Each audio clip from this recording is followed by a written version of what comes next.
श्री ऐसा बोला जाता मतलब है कि हमारे भूत में किए गए कर्मों का फल हमें वर्तमान में मिलता है, और या वर्तमान के वर्तमान में। पर महाराष्ट्र जैसे कि कोविड महामारी आई थी, तो हमें उसे हम अपने कर्मों के फल से जोड़ें कि समाज में जो विकृतियाँ कुरीतियाँ, जैसे कि अभी भाभी ने बोला, और ऐसे तो दिनों दिन ही अपराध होते हैं, तो हम उन कर्मों के फलों के रूप में मनुष्य को जो कर्म करते हैं, ये कर्म करते उनके फलों के रूप में देखें, या फिर ये एकमात्र संयोग है? ये कोरोना जैसी जो महामारी 2-3 साल पहले पूरे भारत और पूरे विश्व में आई थी, उसके पीछे 2 कारण गुरुदेव हमेशा कहते थे।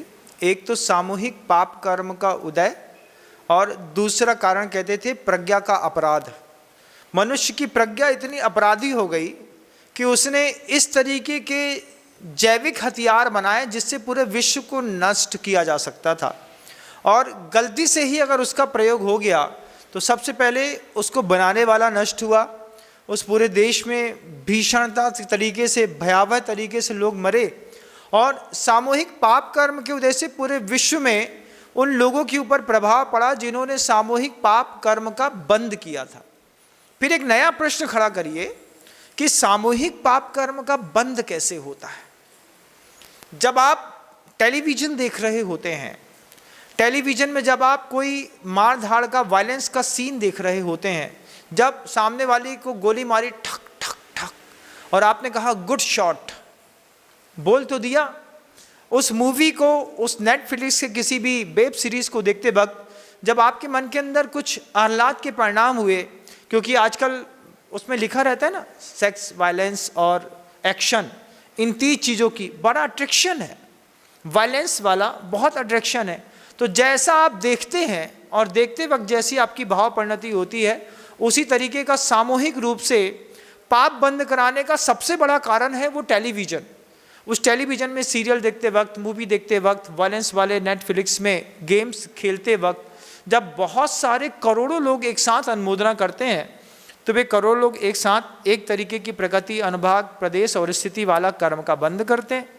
फिर जब उसकी आबादा नष्ट होती है तो कोरोना जैसी कोई महामारी आती है, और उन सब का, जिनका असाता का एक जैसा बंद बांधा था, एक जैसा प्रदेश काल की स्थिति की उदीर्णा वाले कर्म बांधे थे, जब उदय में आते हैं तो पिताजी बच्चे को हॉस्पिटल में एडमिट कराने के लिए जाते हैं, बच्चा बच जाता है, पिताजी मर जाते हैं। ऐसा आपने इस कोविड में बहुत सारा देखा होगा, बहुत सारे अपनों को खोया था। निश्चित रूप से सामूहिक कर्म का, पाप कर्म का बंद है। इसके ऑपोजिशन में सामूहिक पुण्य कर्म का भी बंद होता है। जब मंदिर में आकर के शांति धारा के वक्त सारे लोग हाथ जोड़ करके बैठते हैं, अनुमोदना करते हैं, शावक सब लाभार्थी परिवार की अनुमोदना करते हैं, एक साथ पूजन करते हैं, एक साथ तीर्थ यात्रा करते हैं, एक साथ गुरुओं को आहार देते हैं, वयावृत्ति करते हैं, सेवा करते हैं, एक साथ जिनालय निर्माण में दान की घोषणा करते हैं, इनसे सामूहिक पुण्य कर्म का बंद होता है। प्रशस्त प्रगतियों के अनुभाग बढ़ते हैं, और जब कभी भी ऐसा कोई सुयोग आता है तो उन सारे लोगों को एक साथ प्रभु जी के समूह में बैठने का सौभाग्य भी मिलता है।